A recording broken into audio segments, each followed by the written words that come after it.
Bienvenue à tous nos précieux étudiants de notre école du ministère par vidéo Maurice Cérulo Francophonie sur le cours « Comment gagner la bataille de la langue ». Merci de prendre quelques instants, maintenant même, pour vous inscrire, commenter sur notre chaîne YouTube et sur notre page Facebook. Vous savez, Jésus a toujours eu des foules qui le suivaient, mais il avait également des disciples qui faisaient plus que simplement le suivre.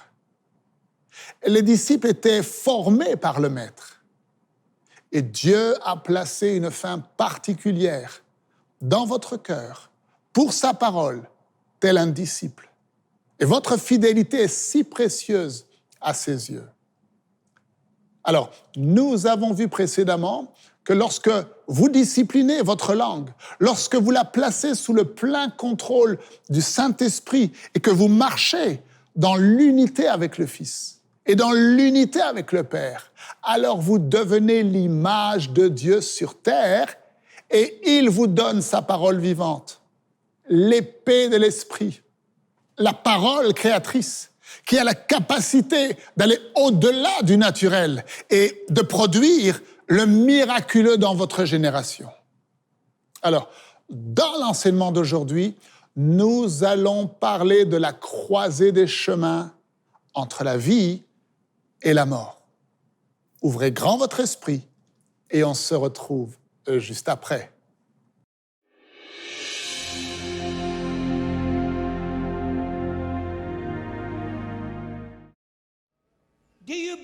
Est-ce que vous croyez dans le Réma, une parole de Dieu?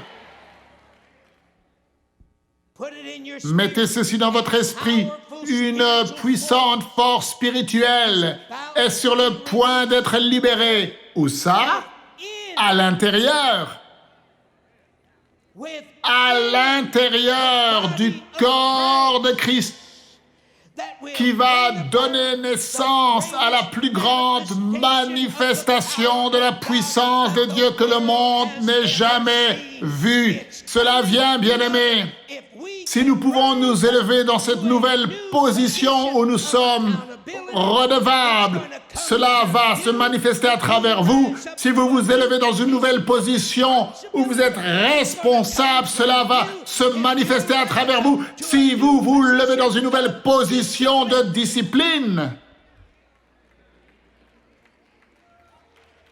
Maintenant, Dieu m'a révélé.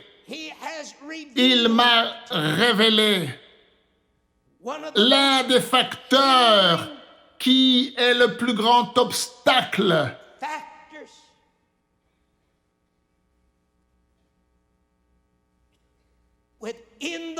à l'intérieur du corps de Christ, qui a été une pierre d'achoppement pour la puissance de Dieu, l'empêchant de s'écouler à travers nos êtres.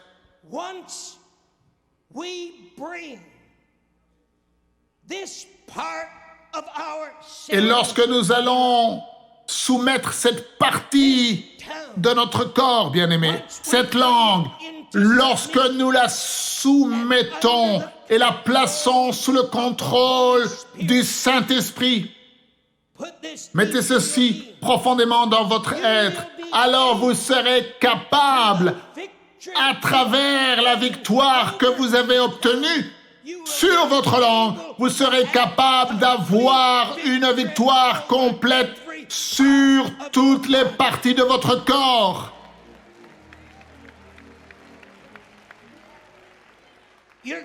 Vous allez découvrir que c'est à partir de la langue que le corps tout entier agit et que le corps tout entier réagit, y compris notre pensée. Écoutez Jacques chapitre 3 verset 2. Nous bronchons tous de plusieurs manières et nous tombons et offensons Maintenant, écoutez ceci attentivement. Si quelqu'un, et ce que je vous traduis, c'est une version amplifiée de la Bible qui va au-delà de la traduction Louis II. Il faut que nous ayons une compréhension plus profonde. Il faut que nous allions au texte original. Il faut que nous ayons d'autres traductions pour nous aider à amplifier ce que la traduction Louis II nous a donné. Et donc je lis du texte original. Parce que souvent, dit Jacques, nous trébuchons et tombons et offensons en beaucoup de choses. Et si quelqu'un ne bronche pas ou n'offense pas en parole, s'il ne dit jamais les mauvaises choses, alors il sera quelqu'un qui a un caractère pleinement développé et un homme parfait. Maintenant, je sais que vous avez ce regard sur votre visage. Vous dites, frère Cerullo, est-ce que tu es l'un de ces prédicateurs qui prêchent la perfection? Oui, mieux vaut pour vous le croire. Je sais que c'est difficile de croire dans la perfection lorsque nous sommes imparfaits, y compris le frère Cerullo. Mais l'intention complète de Dieu, ce n'est pas ce que nous sommes, mais ce qu'il veut que nous soyons. Jésus n'est pas mort à la croix pour payer un prix à 50%. Je n'oublierai jamais l'homme qui est venu un jour me voir et qu'il m'a dit, frère Cerullo, priez pour moi, aidez-moi. J'ai dit, quel est votre problème? Il m'a dit, j'ai commis l'adultère. Eh bien, je lui ai dit, eh bien, détournez-vous de cela. Il m'a dit, oh, ce n'est pas aussi facile. J'ai dit, avez-vous été voir votre pasteur? Il m'a dit, oui, je suis allé le voir, mais mon pasteur m'a dit de ne pas m'inquiéter à propos de cela. Parce qu'il m'a dit que nous sommes dans la chair, et aussi longtemps que nous vivons dans la chair, eh bien, je pécherai de temps à autre. Donc ne t'inquiète pas, lorsque tu pêches, demande pardon et puis continue. Alors je crois dans la fin de cette partie, parce que je crois dans la grâce du Dieu Tout-Puissant. Mais je ne crois pas dans la première partie de sa réponse. Jésus n'a pas payé un prix à 50%. Il n'a pas payé un prix à 75%. Jésus a payé le prix à 100%. Et je vous déclare, dans cette école du ministère, que vous et moi, nous pouvons avoir une victoire à 100%. Contre 100% de la puissance de l'ennemi, sur 100% de toutes les pensées dans notre cœur, sur 100% de ce membre incontrôlé que l'on appelle notre langue.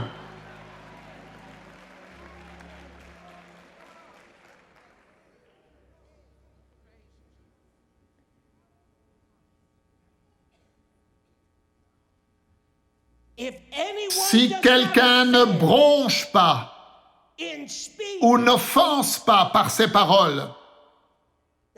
Maintenant, vous allez dire, frère Cerullo, comment est-ce que vous êtes tellement informé concernant ce problème, comme vous avez vu que je prêche? Eh bien, parce que moi-même, j'ai dû avoir la victoire dans ce domaine.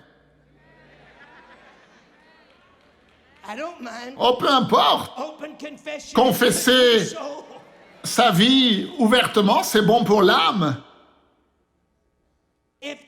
Si quelqu'un ne bronche pas en parole, pensez à la profondeur de ce que Jacques essaie de nous dire. S'il ne dit jamais les mauvaises choses, et nous allons rentrer dans ce genre de relation, alors il est un homme qui a pleinement développé son caractère. Il est pleinement développé. Il a un caractère pleinement développé. Et écoutez ceci, c'est un homme parfait, capable. Ah, rappelez-vous ce que je vous ai dit il y a quelques instants de cela. Lorsque nous plaçons cette partie de ce corps, cette langue, sous la soumission et sous le contrôle du Saint-Esprit, alors nous sommes capables de faire quoi? Nous sommes capables de discipliner tout notre corps. La victoire sur tout ce corps dépend de la victoire que nous gagnons ici, à la racine, là où se trouve la langue qui peut nous détruire. Laissez-moi terminer de lire. Il est pleinement développé dans son caractère. Il est un homme parfait, capable de contrôler et de tenir tout son corps en bride et contrôler sa nature entière. Oh, vous pouvez acclamer le Seigneur Jésus.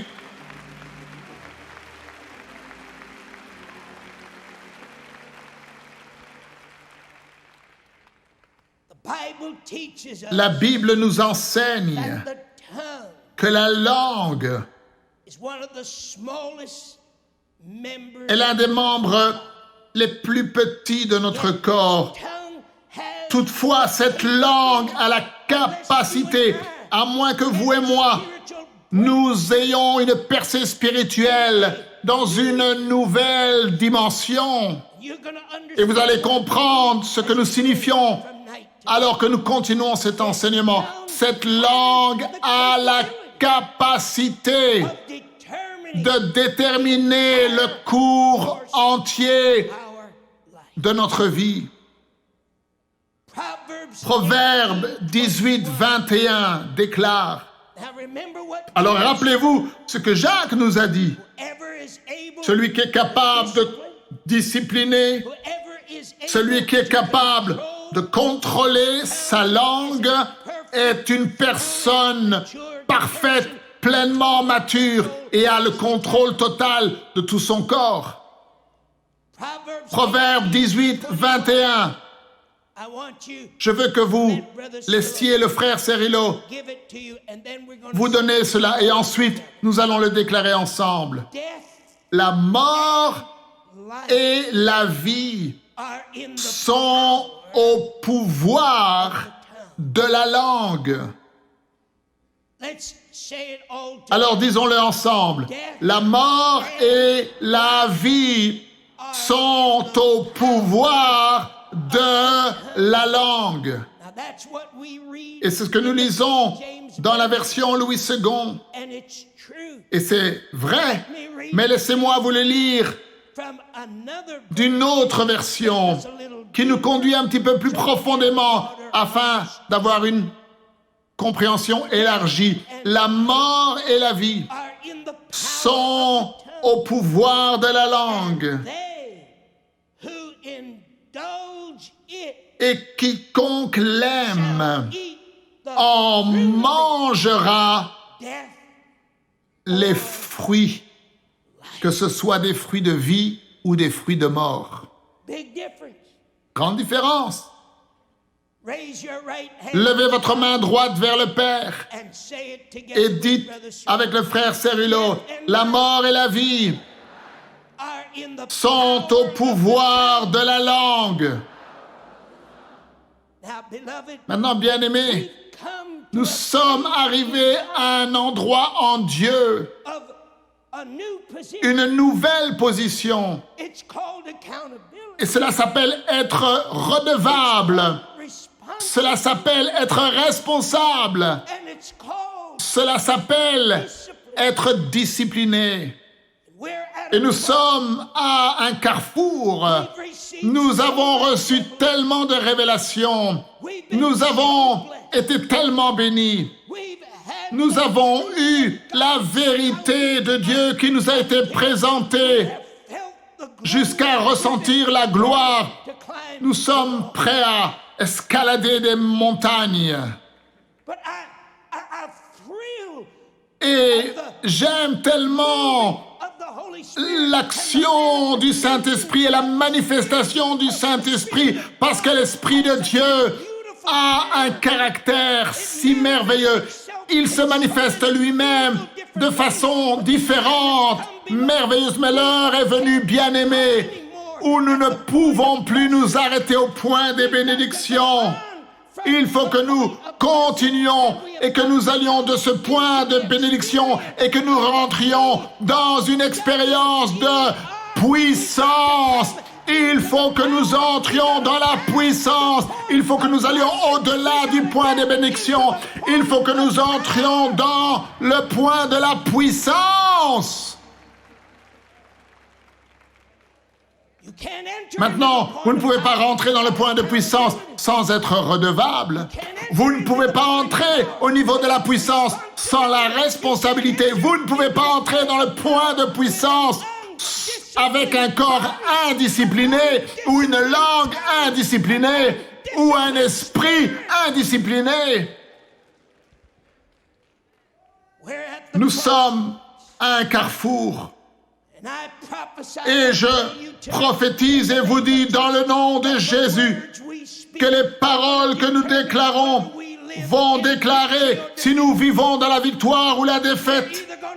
Soit nous allons déclarer la vie ou la mort, ou alors nous déclarons la malédiction. C'est la vie ou la mort, ou la malédiction et la bénédiction. Nous sommes à un carrefour. Jésus nous a dit lui-même, il nous a dit lui-même, Jean 6, 63, les paroles que je vous ai dites sont esprit et elles sont vie. Aucune parole n'est vide de sens. Aucune parole n'est inutile, ne vous trompez pas. Aucune parole n'est pas sans vie. Soit elle déclare la victoire, ou alors elle déclare la défaite. Soit vos paroles déclarent la vie, ou alors elles déclarent la mort. Soit elle déclare la bénédiction, ou alors elle déclare la malédiction. La mort et la vie sont au pouvoir de la langue. Les paroles de Jésus étaient des paroles de création qui donnaient la vie et la puissance. Elles venaient de son être intérieur. Et les paroles de Christ, et vous allez faire une découverte. Toute vérité est parallèle. Vous allez faire une découverte. Les paroles de Christ n'étaient pas limitées par les lois naturelle humaine.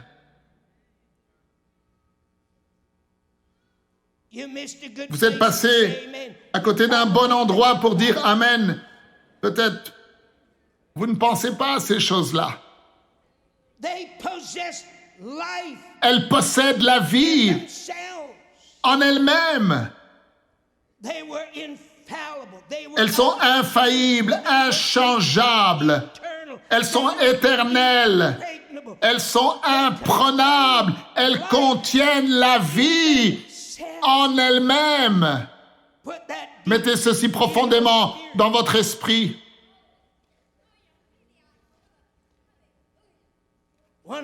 Et je veux vous lire un verset qui est venu dans mon cœur et mon esprit, Jean 17, 20.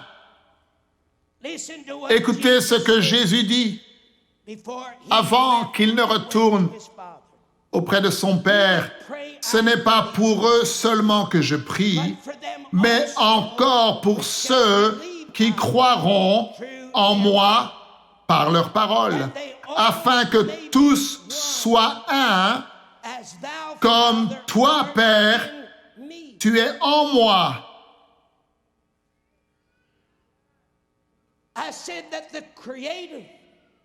Les paroles de Jésus-Christ sont créatrices. Et cette force créatrice qui sortait des paroles de Jésus n'était pas limitée par les lois naturelles humaines. Elle possédait la vie.